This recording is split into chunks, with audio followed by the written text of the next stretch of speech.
This is Orson Welles, speaking from London.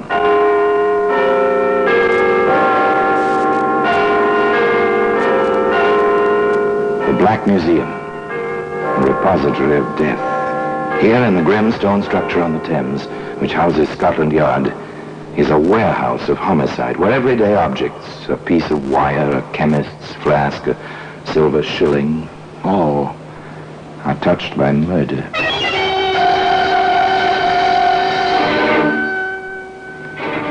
Here's a bathtub. It's a familiar object. This is an old-fashioned one, a ball and claw-footed bathtub without plumbing connections. It's kind our fathers and mothers knew about. Into this they poured the Saturday night water by hand. Some liked it cool. Others liked it hot. There we are, dear. That hot enough? If you think so, darling. Oh, you're the sweetest. I wonder how I had the luck to marry you. Part of my job, dear, taking care of you. And one day soon, we shall have a tub with taps. One of the new ones. You'll see. Well, today, the bathtub can be found in the Black Museum.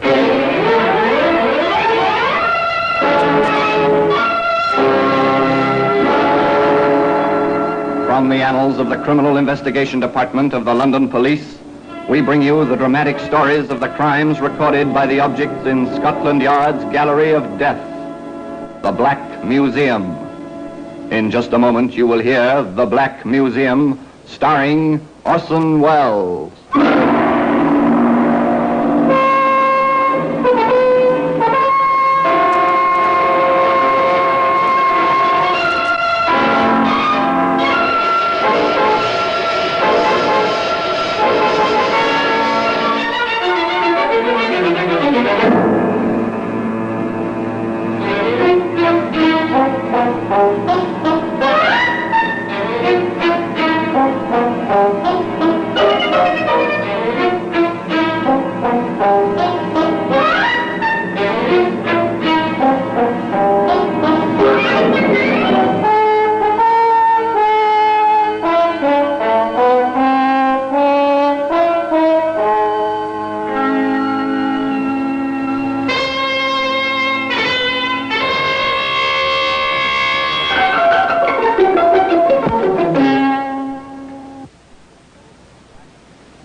Now, The Black Museum, starring Orson Welles.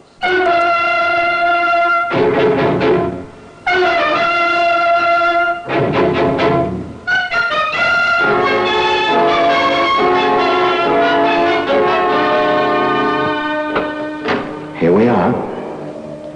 Here we are in the Black Museum, Scotland Yard's mausoleum of murder. Here lies death. Like the ordered rows of markers in a military cemetery, the white cards of the black printing line the silent shelves, the cabinets, the crowded floor, each card identifying a means to murder. A lovely wine glass here, beautiful ringing crystal. Yet in that sound was terror. In this glass was poison and horrible writhing death. Now here we are, here's the bathtub. So innocent, even comical. Basis for 1,000 jokes, foundation for laughter, circa 1910. No plumbing attached, of course. One poured the water in from buckets and pitchers. Truly an effort, the use of such a tub as this.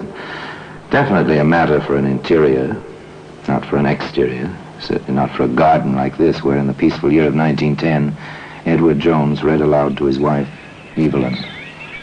Friendship is constant in all other things save in the office and affairs of love. Therefore all hearts in love use their own tongues. Let every eye negotiate for itself and trust no agent. For beauty is a witch against whose charms faith melteth into blood. This is an accident of hourly proof which I mistrusted not. That's Shakespeare's Much Ado About Nothing, my dear. Like it? You read so well, Eddie, darling. So well. I do like it here, Evelyn. I wish nothing ever interrupted us. But, as the bard said, the world is too much with us. You make that sound as if you were going off on another trip. Are you, darling? I'm afraid so. That case for Mr. Carter, the Ming Dynasty cherry water bottle, remember? I've heard of one up north. Oh, dear, I wish I could run an antique shop without these interminable trips. But I suppose there's nothing for it. Too bad. Poor Eddie, poor Evelyn, separated so often and for such long periods. But business is business, and a living must be made. Eddie bids his wife a fond farewell and proceeds on his way to a middle-sized city. And there he walks the street, enjoying the sunshine and the crowd, when suddenly... Ed! Oh, Ed, darling. Oh, at last, after all these months. Oh, Ed. Wait, what? Anne, oh, my darling. Oh, Eddie. Oh, it's been so long and no word. I thought you might be dead. Of course not, darling, like the bad penny.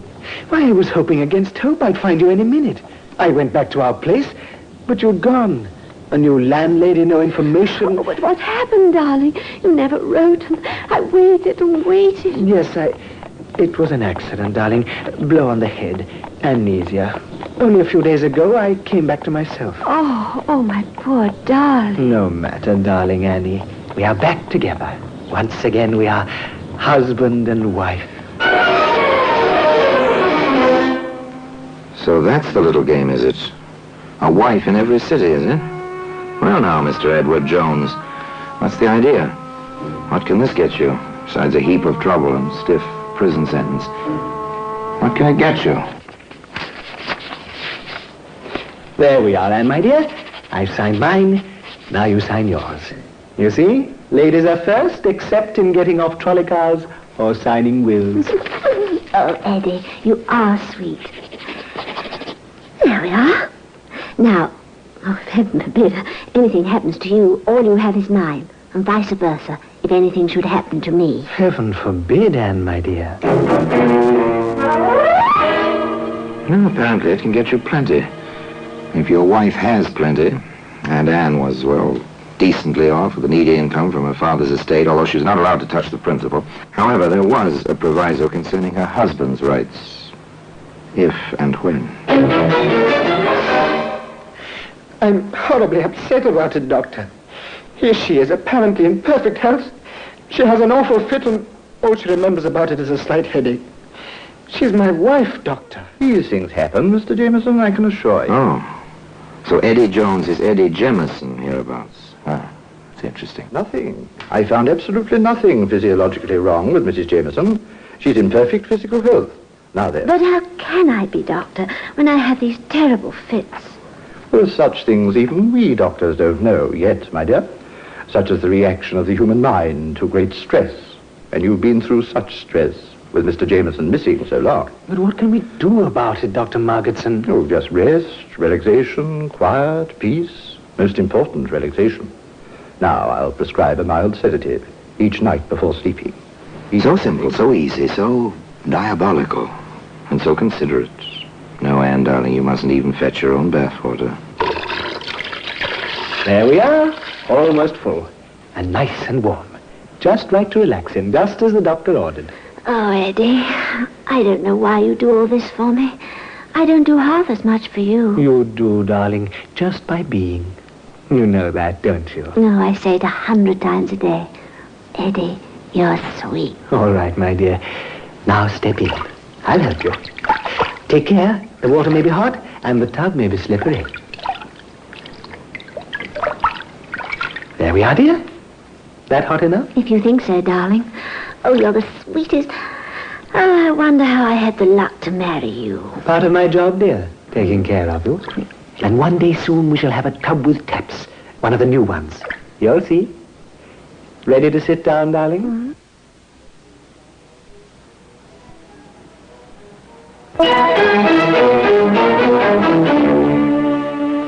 Quite a pair of lovebirds, Anne and Eddie Jemison Jones. No wonder the poor fellow could hardly contain himself some 30 minutes later. I went out for a minute to make the tea. Doctor, how could she go so quickly? It is strange, but certainly an accident. I barely turned my back, just put some water on in the tea kettle.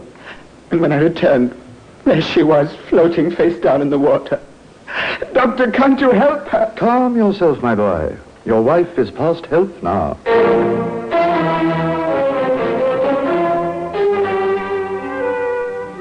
such tragedy, such tears, and a will by which Eddie came into something over 800 pounds. In 1910, that was a fair amount of money. Enough for a man to live on with his wife for quite some time, while he read Shakespeare aloud in a quiet garden. Shall I compare thee to a summer's day? Thou art more lovely and more temperate. Rough winds do shake the darling buds of May, and summer's lease hath all too short a date. Evelyn, how you stand for me, all my absences, I hardly know. I suppose I love you, dear. You are nice. And you're a good provider. So until you come back, I'm always content to wait. Go on. Read some more, darling. Yes. Yes, of course. Nor shall death brag thou wanderest in his shade, when in eternal lines to time thou growest. So long as men can breathe or eyes can see, so long live he. Nor shall death brag, the young man read aloud, but where were his thoughts? On his next trip? On the story he would invent? And which story? To which woman? His ever-faithful Evelyn, or young Libby, whom he took to wife some 2 months later? So this is the bride, Mr. Jameson. This is Mrs. Jameson. Isn't she lovely? Oh, Eddie, stop it. We're only married a few hours, and you're embarrassing me already. My deepest apologies, darling. Are our quarters ready? Oh, they certainly are. I'll let my boy help you with the bags. It's not every night we have a bride and groom in this house, you know. No, not every night. This promised to be eventful indeed, particularly if you knew Eddie Jameson Jones. Oh, Mrs. Grundy. Yes, Mr. Jameson? I hate to bother you, but could we have enough hot water for a warm bath? My wife hasn't been well. Some kind of spell, almost a fit. Took her to a doctor yesterday. Oh, dear. And so young she is. Nothing serious, just needs relaxation. That's what the doctor said. She insisted on going through with the wedding, even though I thought it might be better to postpone it. So a good warm bath. Nothing quite so relaxing, is there? I'll set the fire going right away. You shall have all... Ah, yes. Aria da capo. Repeat the theme, this time with a variation. And the variation was a bag of tomatoes.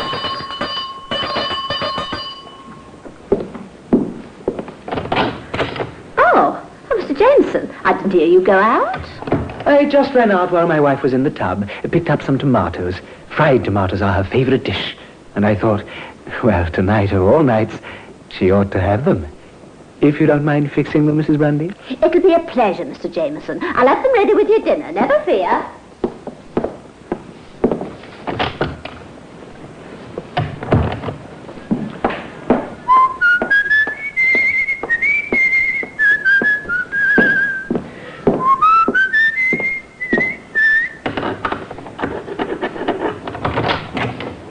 It's me, Libby, darling. I'm back.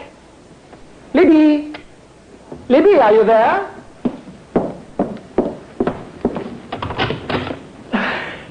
Good heavens! Mrs. Grundy, help! My wife! My wife is floating face down in the tub! She's dead! My wife is dead!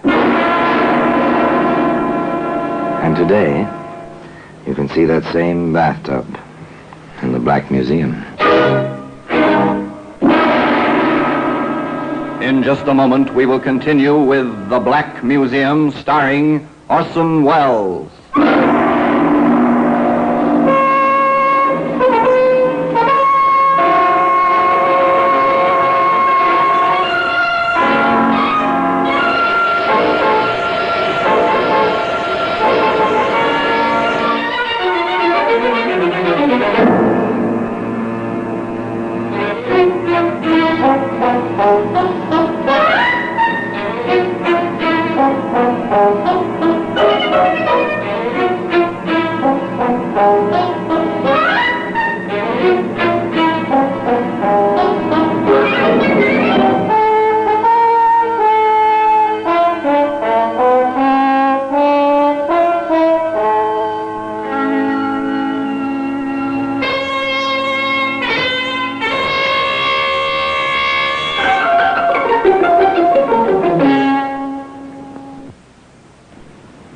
And now we continue with The Black Museum, starring Orson Welles.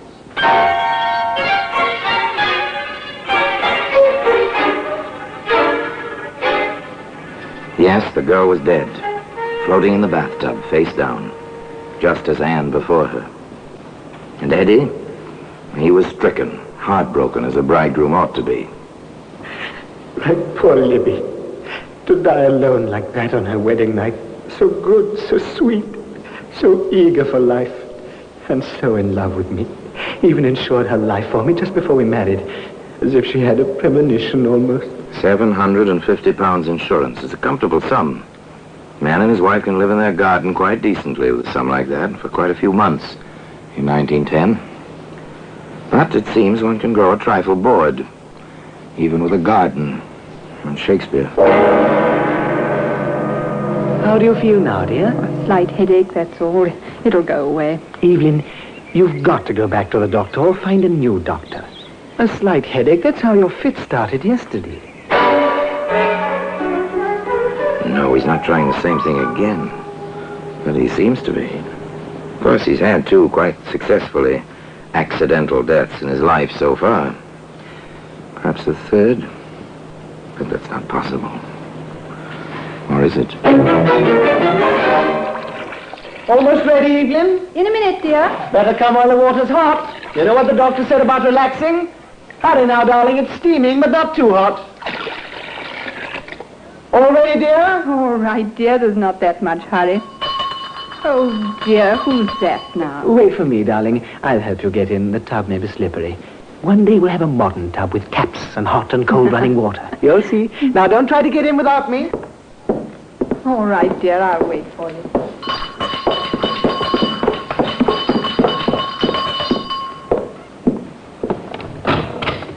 Yes? Are you Edward Jones? I am.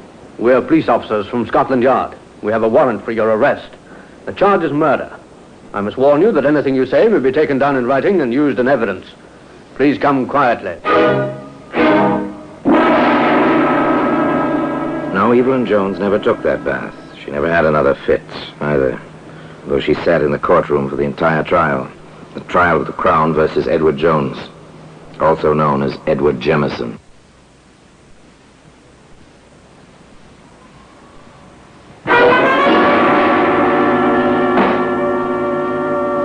May it please your lordship, gentlemen of the jury, this is a peculiar case. No one saw this man commit the crime of which he stands accused. Yet every circumstance, every bit of evidence points to the fact that this man stands justly accused and deserves proper punishment. Now, in the course of this trial, you will hear many things about love, about coincidence, about accidental... Oh, yes, they heard many things, that jury, sitting so stiff and serious-minded in its box. Not the least was the opening of the famous defense counsel who held the brief for Edward Jones, also known as Jemison.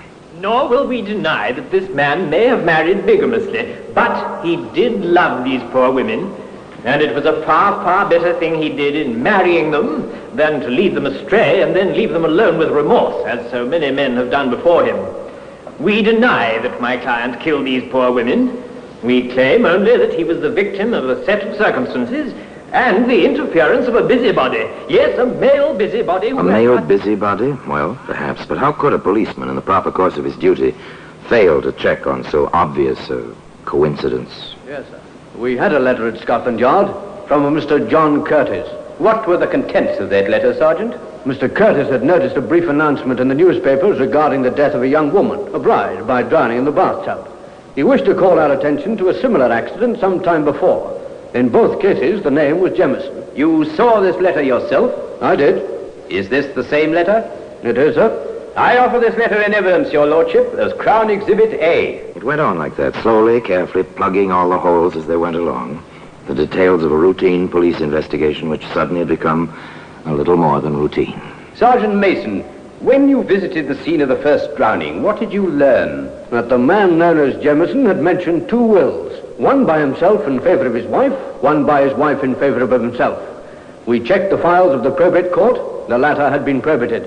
We called on the lawyer involved. He had a copy of the other will. The man known as Jemison The deceased had quite a bit. And when you visited the scene of the second drowning, Sergeant? We learned that the man known as Jameson had mentioned an insurance policy in his own favor. We inquired of all the insurance companies and found the records. He had received some £750 following the death of the young... The first point established. Motive. Money. Over 800 from Anne, 750 from Libby. Almost £2,000 in all. That's a substantial motive. The questioning of Sergeant Mason went on. Now, in the matter of tracing this man Jameson, what did you do? Just routine, sir. We checked the mailing address at the insurance company and found it to be the same as the house where the second woman had died. There, we discovered a forwarding address, a postal box. We covered that box. I watched it myself, sir. And when this man known as Jameson came to open it, I followed him. He went first to an antique shop, then to his home. Having located him, I made some quiet inquiries and learned that he was known as Edward Jones. Now, that evening, having communicated with Inspector Wilson at the yard and having received a proper warrant, we placed him under arrest. Very good, Sergeant. Now then, when you called upon Edward Jones, what did you find? The woman who claimed to be his proper wife was waiting upstairs, sir, for him to help her into a hot bath. One further question, Sergeant. Is the man you arrested in this courtroom now? Yes, sir. He is the prisoner in the dock, sir. Thank you, Sergeant. Thank you very Oh, much. they'd been very thorough, all right. They had almost everything. They called Dr. Margetson, for instance. Dr. Margetson, when you first saw Anne Jameson, what was her complaint? That she'd been having fits and not remembering them. Did she tell you this herself? No, her husband did. He was quite insistent on it. Did you find any symptoms of illness, sir? I examined the woman very thoroughly. I found nothing. But that situation is not uncommon in certain types of epilepsy. Now then, Doctor, when you were called to the house on the evening of June the 3rd last, what did you find? The woman I had examined was floating face down in the warm bath and quite dead. The husband was extremely hysterical. I treated him for shock. Did you sign this death certificate? Yes, that's my signature. What is certified as the cause of death? Accidental drowning. We offer this certificate in evidence as Crown... They had the landlady who knew Libby Jameson, too. She testified, simply. Oh, yes, sir. He moaned about the insurance policy. Cried all night, he did. Bit by bit, piece by piece, motive, opportunity, proof of death by drowning, medical evidence. But one great piece of the puzzle remained, as the distinguished counsel for the defense asked. Where, my lad, is the proof that these two regrettable deaths were anything more than coincidental accidents? Where, my lad, is the witness who saw my client hold these poor women under the water, or administer sedatives which caused them to faint in the water, or in any way contribute directly to their miserable death? There was no witness. But there was a Scotland Yard inspector with a demonstrable theory. If it please your lordship, 3 bathtubs have been entered in evidence as Crown Exhibits C, D, and E. Inspector Maurice Wilson of Scotland Yard has a theory which he wishes to demonstrate as a witness, and he requires the assistance of an expert. My lad... The inspector took the stand, was sworn in. Then, to the amusement of the spectators, a young lady in bathing dress, testified to as an expert swimmer, was introduced into the proceedings. One of the tubs was filled with water, warm water. At this point, the prosecutor stated, For the assurance of the court, we have a doctor in attendance. Now then, Inspector, if you please, you may leave the witness box and proceed with your demonstration. Thank you, sir. It is our considered theory that the murders were committed as follows. You will remember that in each case, the prisoner reported he found his wife floating face down.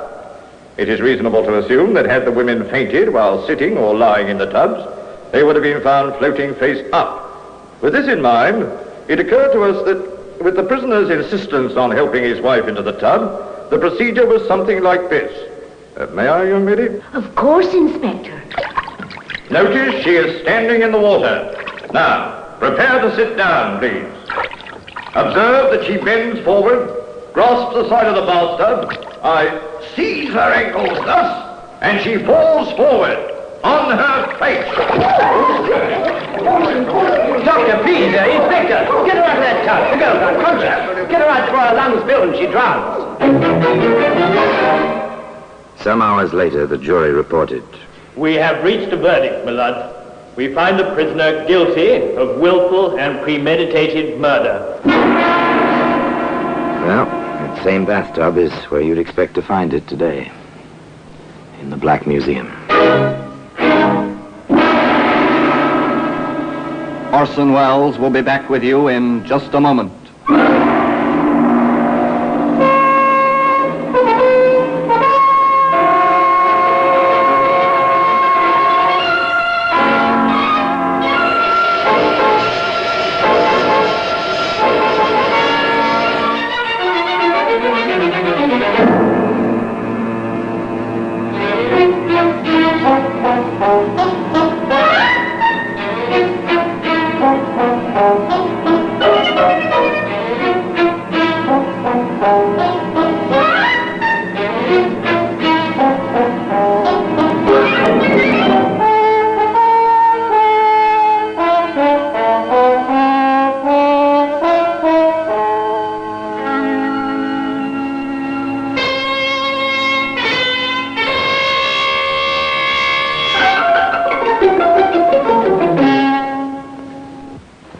Now here in person is Orson Welles. Eddie Jones, in spite of his common name, was an uncommon man. Some said he was quite mad.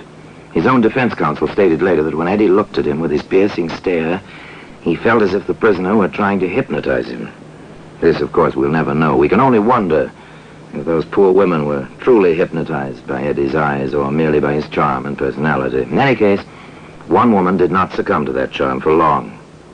She was Eddie's real wife, the predecessor of Evelyn. This woman was swindled by Eddie, but found him out and sent him to prison for 2 years. Eddie swore to kill her. She fled to Canada when Eddie left prison that time. But she came back to England and was in the courts the day Eddie Jones was sentenced to hang. And now, until we meet next time, till we meet in the same place and I tell you another story about the Black Museum, I remain, as always, obediently yours.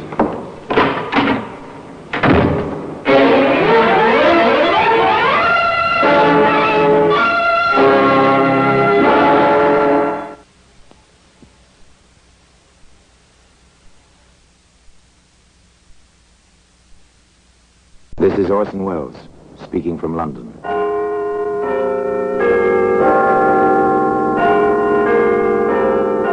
The Black Museum, a repository of death. Here in the grim stone structure on the Thames which houses Scotland Yard is a warehouse of homicide, where everyday objects, a package of cigarettes, a length of string, a linen napkin, all are touched by murder.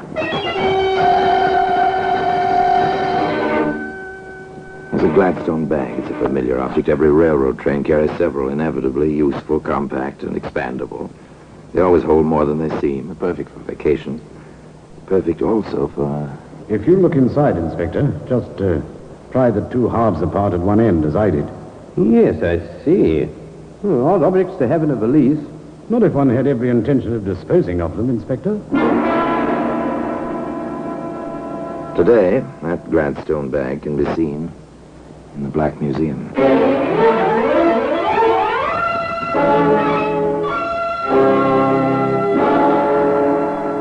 From the annals of the Criminal Investigation Department of the London Police, we bring you the dramatic stories of the crimes recorded by the objects in Scotland Yard's Gallery of Death, the Black Museum.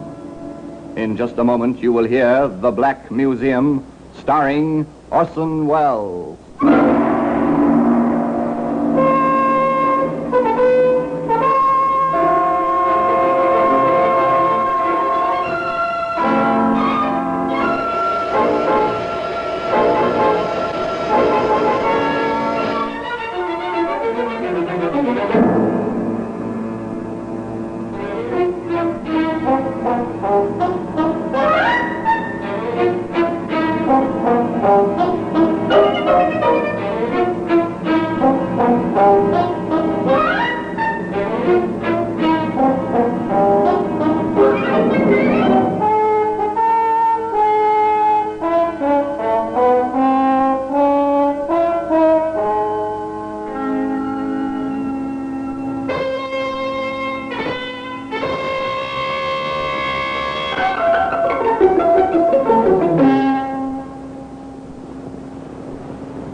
Now, The Black Museum, starring Orson Welles.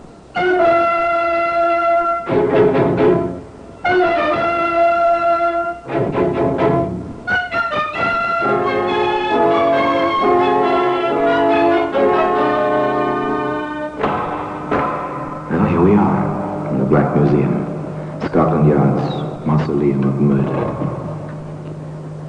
There are times, as I open this door, that I feel the old familiar inscription should be carved on the lintel. Abandon hope, all ye who enter here. Yes, abandon hope of peaceful, quiet, dreamless sleep, for within this room is almost every instrument which ever has been used for the commission of the foul deed called murder. Yes, here lies death. No doubt about it. You feel it in the dull, oppressive atmosphere. You see it first marked calmly on the neatly lettered cards. So-and-so died by this instrument at the hands of so-and-so, dated, and so forth. Your glance passes to the thing itself. You almost feel the blood. There's a camera. So, you think Ordinary tourist snapshot-taking camera. Yet within the blackness of this box, the film registered two faces. A third person saw a print. And from that recognition, 3 people died. One by a hangman's rope. Here's a briar pipe, well smoked, thoroughly discolored. A pleasure to a pipe smoker, but no pleasure to the man who inhaled hydrocyanic gas with his tobacco. Nor to the killer, trapped by the pipe itself. Here we are, the Gladstone bag. Piece of luggage for a man. It looked so commonplace, so much as if it belonged to a traveling salesman, not to Jim Hudson.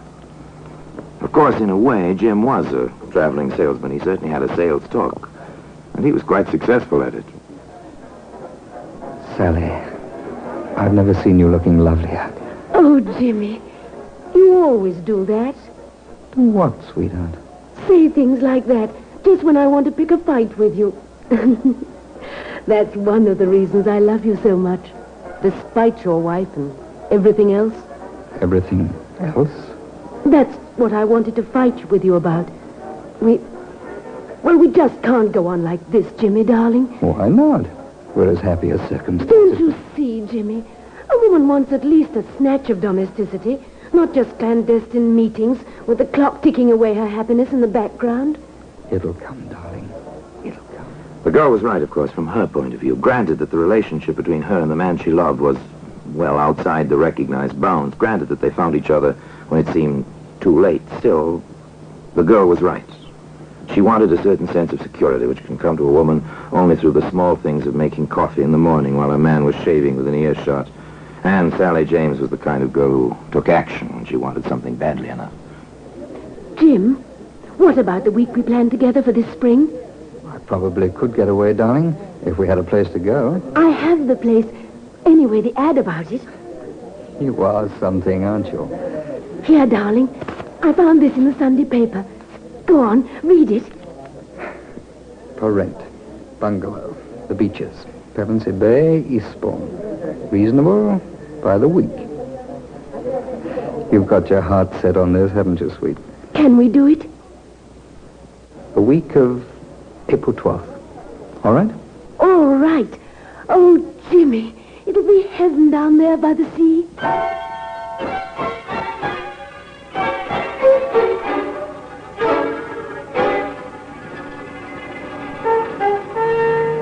Heaven by the sea. Poor girl, one of those human beings who believes with all her heart that dreams can become reality. Perhaps it was just as well that Sally didn't see her Jim some 2 evenings later in a quiet little restaurant not more than 3 blocks from the place she'd given Jim her precious clippings. Rhoda, my darling, I've never seen you looking lovelier. Oh, come off it, Jimmy. That kind of romancing just isn't in my style. You're a woman, aren't you? Well, you ought to know, Jimmy boy. And how? Thanks. Look, Rhoda, I've taken a cottage at Pevensey Bay. Oh, how inconvenient to have to travel all that distance. Not for weekends, it isn't. Inconvenient. Well, the daring young man on the flying trapeze. Would you like weekends by the sea, Rhoda? Why not? Think it'd be fun. Nice place. Called the Beaches. Old garden, private bathing beach. Sounds marvelous. I thought you'd like it. Well, I can't make it this weekend. Neither can I. How about the weekend of the 16th?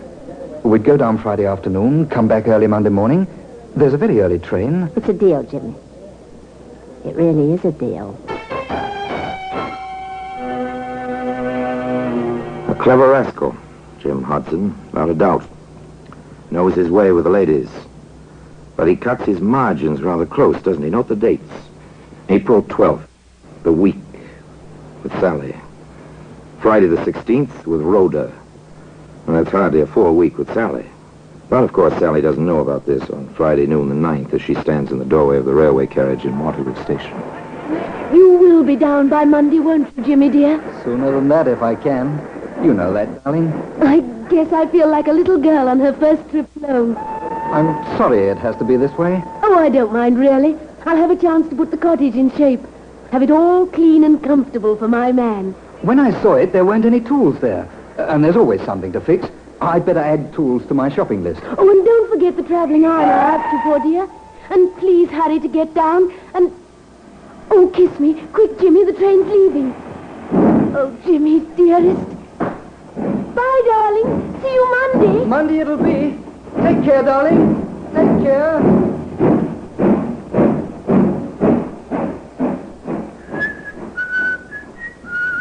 Watch him as he walks up the platform. The train is already disappearing from the track. Jim has his hands in his pockets. He's whistling merrily, a man with nothing on his mind except his love affair and the prospect of the week ahead.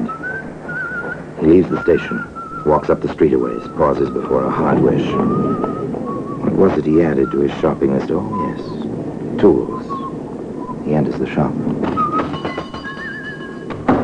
May I assist you, sir? Yes, I think you can. What do you wish? You've got some fine-looking knives in the window.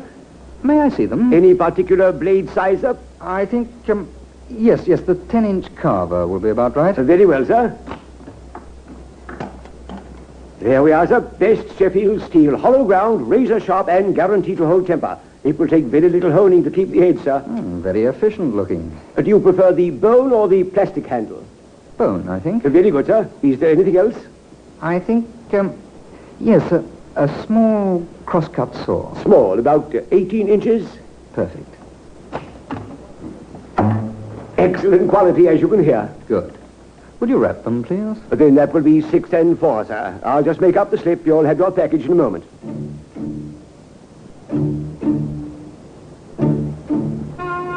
Jim Hudson took his package on the train with him on Monday morning. And tea time at the beaches, Pevensey, promised to be exciting and wonderful.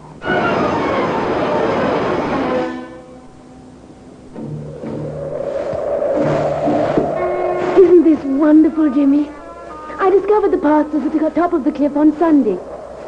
Oh, Jimmy, it's paradise. It is a nice view. And so alone, so private. This is our private view, darling. It's like a honeymoon. You are a sweet little thing, Sally. Very sweet. I know. When you call me sweet, you think of me as a child. But I love you as a woman, Jimmy. I know. Shall we go back now? It looks like it may kick up a storm. If you want to, darling. Whatever you want. Whatever he wants, Sally. But does he know what he wants, this man with a wife in London, you at the beaches, and still a third woman waiting to join him just 4 days from now? It's too bad the beach isn't sand. Oh, I don't know. Shale isn't bad. Funny about this place. Funny? How, darling? Do you remember the Doris Clark case? Who was she? She's the reason the beaches was available. I don't understand. She lived here. 2 men she knew came down. She was beaten, buried alive in the shale. The men hung. How horrible. They made a lot of mistakes, so they mightn't have been caught. People shy away from a house with that kind of a story.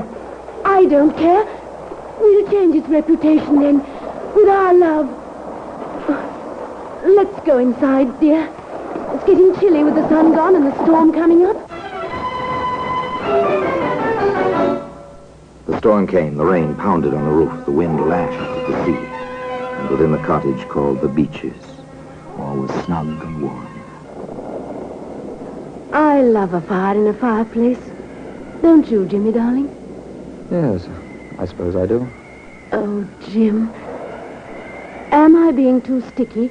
Sentimental? A trifle. What's wrong, Jimmy? You've been, well, far away today. Sally, let's face it.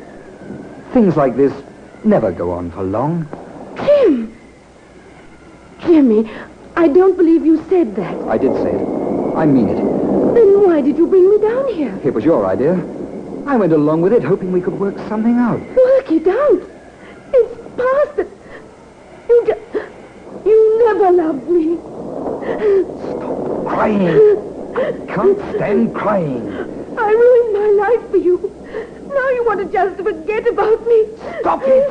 Grow up. You can't be infantile forever. You want your cake and to have it too. You want your wife and other women. You won't. I won't let you. Stop it, Sally. I told you to stop it. Jim, no. No, I didn't mean it. I'll do whatever you want. I'll go away and never see you again. Jim, don't touch me. Jim, please. Jim. Jimmy.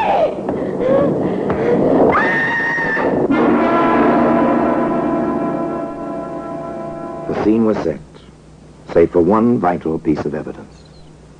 A black Gladstone bag, which can be seen today in the Black Museum. In just a moment, we will continue with The Black Museum, starring Orson Welles.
And now we continue with The Black Museum, starring Orson Welles.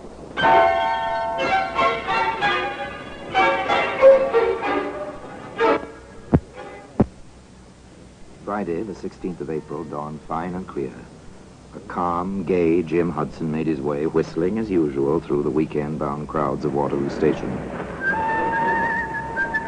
Well, here you are, my good man. Glad you think I'm a good man. Well, I think you are. By Monday morning, I'll know. Then let's make that train, baby. Pevensey Bay on number 7.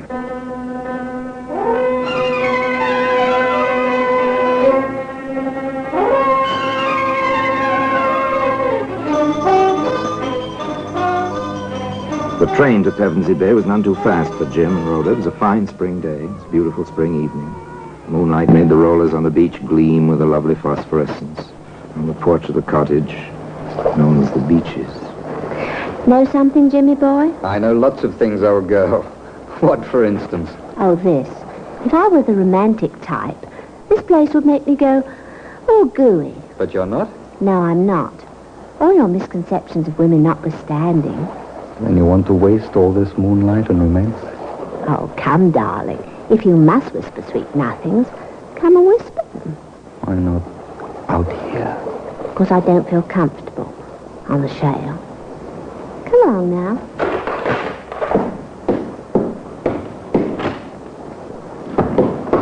Always let the woman have her way, particularly after she's cooked a beautiful dinner. Here now. I'm the only beautiful thing around here this weekend. You are, Rhoda. Wow. What a way you have. In here, darling. No, not in there. It's a spare room, not made up. I want to see it. Oh, nothing in there. Oh, are you going to deny me anything, darling? It's locked. Oh, Jimmy. No. Say, what are you? Bluebeard or something? Maybe I am.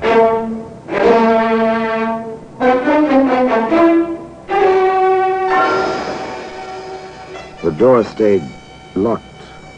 The weekend at Pevensey Bay was quite successful.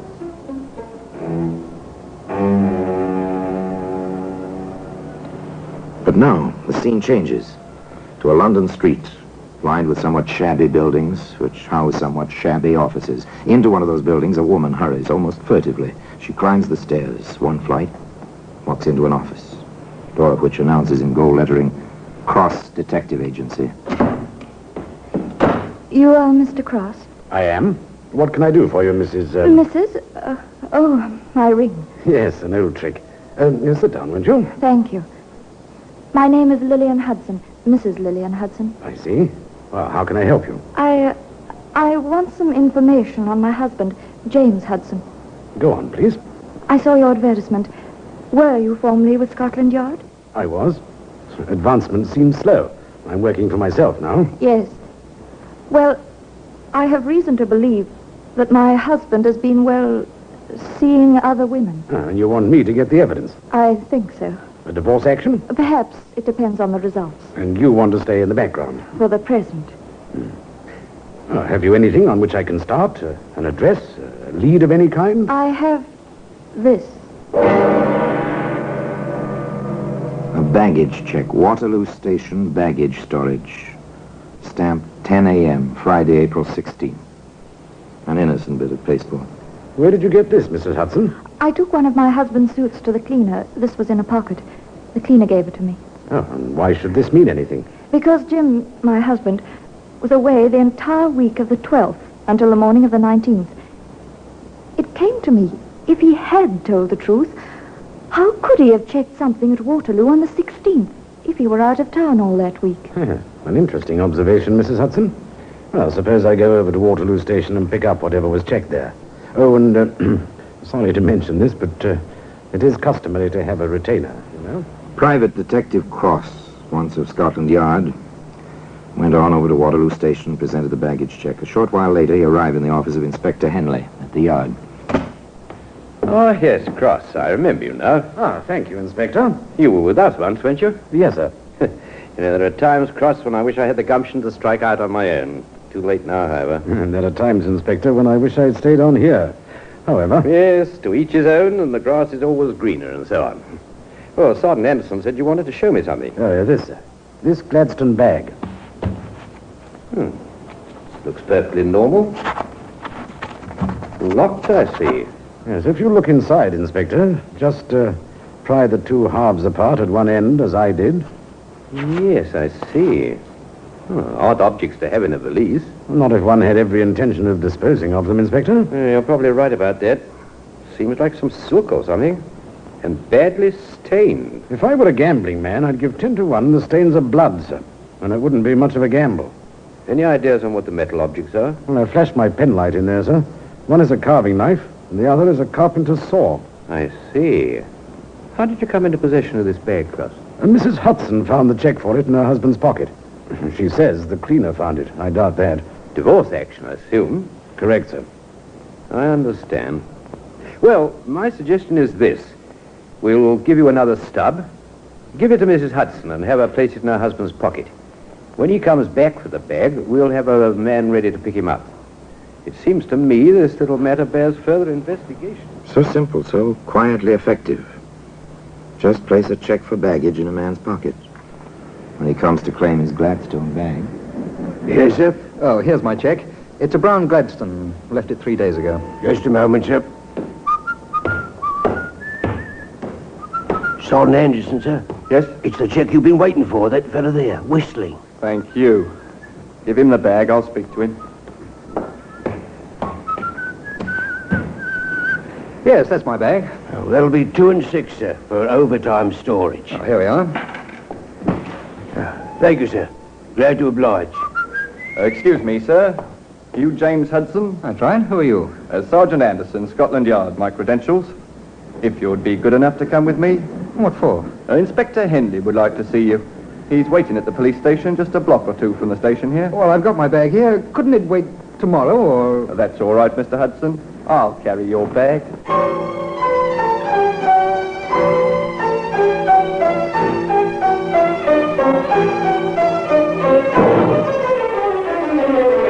The squad room at the police station near Waterloo was very quiet. Inspector Henley sat behind a battered desk. On the desk rested the Gladstone bag, open now, and next to it a file. A familiar dossier from the Criminal Records Office. We have your file, as you see, Hudson. I see. Theft, burglary, 5 years for criminal assault. Does your wife know about these things, Hudson? No, she doesn't. I see. Hudson, how do you account for the contents of this bag? I was butchering half a steer for a friend of mine in the country. He has a deep freeze. Oh, that's rather thin, Hudson. Did you wear a silk dress size 10 to butcher the steer in? It was his wife's. I'm having it cleaned at a special place I know of. Yes, of course. Better try again, Hudson. There was no answer. There were no further questions. Inspector Henley knew his man. Time ticked away. The clock was quite loud. For an hour it ticked in the silence.